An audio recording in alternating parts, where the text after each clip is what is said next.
Oke, recording start. Bismillahirrahmanirrahim. Assalamualaikum warahmatullahi wabarakatuh.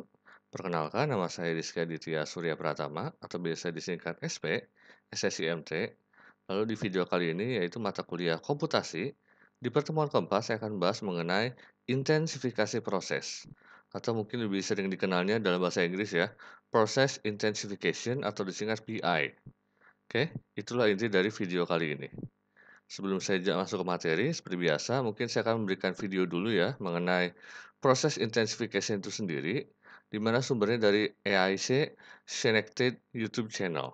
Oke, itu penjelasan singkat mengenai proses intensification in a nutshell atau secara garis besarnya. Oke, kita tonton saja dulu. What if you could save time, energy, and resources with smaller processing facilities? For over 100 years, chemical engineers have been designing chemical processes using standard unit operations. Putting together operations such as reactions, separations, heat exchange in predictable ways is a familiar and reliable way to design processes. We may be reaching the limits of what we can do with traditional chemical engineering processes. Conventional unit operations have served us well, but it's time to rethink how we're designing our chemical processes. Process intensification is a new tool that allows chemical engineers to think differently about process development. Using process intensification concepts, engineers can design processes that more efficiently use raw materials and energy, produce fewer byproducts and waste materials, and cost less to build and operate. In certain cases, chemical engineers can put the chemical and physical transformation steps together in new and different ways to generate entirely novel operations. Engineers can also introduce new technologies, such as microwave heating or plasma systems, that allow chemical transformations to happen at milder conditions. Processes can use novel materials that allow for more efficient separation, leading to higher quality products with less waste. These are all forms of process intensification. Process intensification could save you as much as 20% in capital and/or operating costs by generating significant savings through drastic redesign of processes. The Rapid Manufacturing Institute is leading the way in the U.S. to make process intensification a common tool available to all engineers. To find out more about process intensification and Rapid, visit us online at www.aiche.org/rapid. Oke, itu sekilas atau ya singkatnya mengenai proses intensification ya. Jadi secara singkatnya, saya masuk ke materi. Apa itu intensifikasi proses? Jadi saya masuk dari intensifikasi secara general dulu.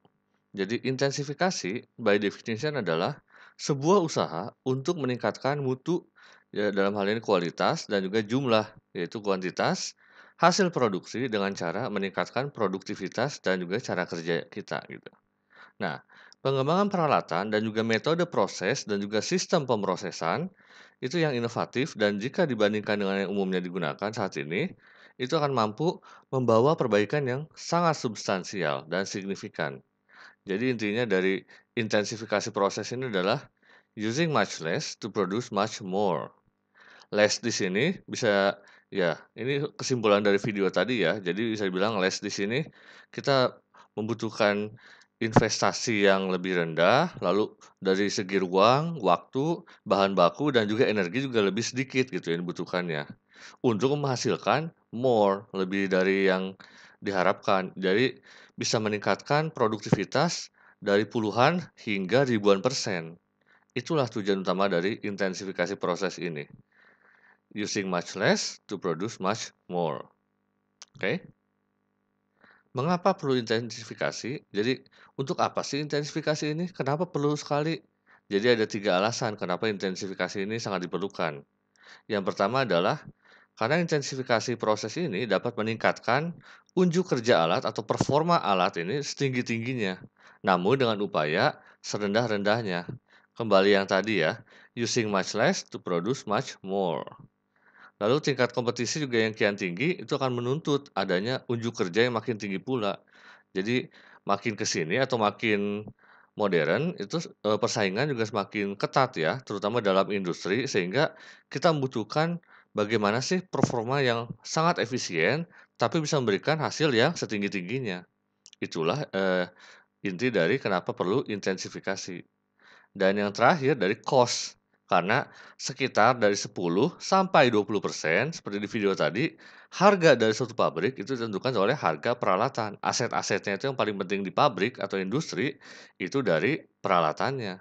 Karena terutama di teknik industri atau teknik kimia ya, reaktor itu yang paling mahal dari semuanya. Bahkan bisa lebih mahal dibandingkan dari gedungnya itu sendiri, gedung tempat karyawan bekerja gitu. Reaktornya karena itu merupakan kunci atau ya jantungnya dari dari pabrik tersebut gitu. Oke, itulah kenapa perlu intensifikasi. Kalau alatnya bisa kita tingkatkan performanya dengan upaya yang serendah-rendahnya, otomatis lebih cuan, intinya seperti itu, lebih menguntungkan, oke. Next adalah sejarah dari intensifikasi proses ini. Jadi, intensifikasi proses atau saya singkat INPRO saja ya, itu saat ini merupakan salah satu tren yang paling signifikan dalam bidang teknik, khususnya teknik industri, dan juga teknik kimia sih, karena banyak proses kimia menggunakan INPRO ini, yang tentunya akan dibahas juga di mata kuliah komputasi ini ya. Di mana kata intensif ini mulai ada atau mulai diperkenalkan pada abad ke-15, di mana fokusnya ke lengkap, terperinci, dan bersifat memberi tekanan gitu. Lalu juga di zaman Renaissance oleh Georgius Agricola ini pertama kali menerbitkan buku De Re Metallica. Bukan, ini bukan aliran metal musik ya, tapi metal dalam metal logam gitu. Itu merupakan buku teks komprehensif pertama tentang teknik pertambangan dan metalurgi. Jadi bukan tentang aliran musik metal ya, camkan itu. Diilustrasikan dengan kaya dengan drawing proses. Jadi dari Metallica ini banyak drawing prosesnya yang menunjukkan peralatan dan metode pemrosesan itu sendiri gitu. Jadi kira-kira intensifikasi proses ini sudah dimulai sejak abad ke-15 atau bisa dibilang sejak zaman revolusi industri lah. Di mana saat itu kan kalau terutama di Eropa mulai banyak industri-industri tapi masih skalanya besar-besar kan, pabriknya gede-gede. Nah, bagaimana sih cara kita mengecilkan skalanya supaya tidak terlalu memakan space yang besar tapi bisa memberikan hasil yang tidak jauh beda dengan pabrik yang sebesar itu gitu. Tujuan utama dari intensifikasi proses yang tadi ya, using much less to gain much more. Next adalah filosofi. Filosofi dari INPRO adalah awalnya itu ciri khasnya simpel saja, smaller, cheaper, safer, and slicker. Jadi lebih kecil, lebih murah, lebih aman, dan lebih licin. Licin di sini dalam hal prosesnya itu lebih lancar ya, lebih mulus gitu. Oke. Tapi dalam konteks yang lebih luas, INPRO ini fokusnya ada dua, yaitu Sustainable Technological Development atau pengembangan teknologi yang berkelanjutan, sustainable ya, dan yang utama ini green engineering. Jadi engineering yang lebih fokus ke lingkungan atau lebih ke eco gitu. Jadi ini masih ke rekayasa hijau, jadi engineering bagaimana kita bisa memproses, di industri tapi tidak terlalu menghasilkan banyak sampah atau waste, limbah gitu ya. Itu kira-kira filosofi dari intensifikasi proses ini. Nah, contoh paling sederhananya seperti ini. Ini yang dari papernya Stankiewicz dan Molgin tahun 2004, di mana tahun 2002 pabrik-pabrik utamanya seperti ini. Gede-gede kan seperti ini. Ya standarnya kita lakukan ke pabrik misalnya ke Pertamina atau pabrik kilang minyak, pasti reaktornya itu gede-gede gitu. Nah, tujuannya intensifikasi proses ini yaitu ini, diubah menjadi lebih kecil dan lebih ramah lingkungan gitu.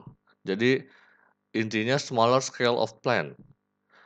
Plant atau, tempat industri, pabrik yang lebih kecil dan lebih ramah terhadap lingkungan. Itulah tujuan utama dari intensifikasi proses ini. Dari bagaimana caranya suatu pabrik yang besar seperti ini dan memakan banyak space dan tentunya banyak makan energi juga dan tentunya cost juga lebih tinggi, bisa diperkecil dan juga bisa tapi tetap memberikan hasil yang sama dan kalau bisa malah lebih baik daripada yang besar ini. Itulah bagaimana kita menerapkan intensifikasi proses ke dalam, eee, pembuatan pabrik yang lebih smaller scale dan tapi yang lebih green juga gitu. Oke, itu kira-kira, secara singkat mengenai intensifikasi proses. Secara detailnya mengenai contoh-contohnya dan juga tentunya penggunaan intensifikasi proses ini akan saya jelaskan lebih lanjut di materi berikutnya. Oke, terima kasih banyak sudah menonton sampai sini. Jangan lupa klik like, komen, dan juga subscribe channel saya ini. Wassalamualaikum warahmatullahi wabarakatuh.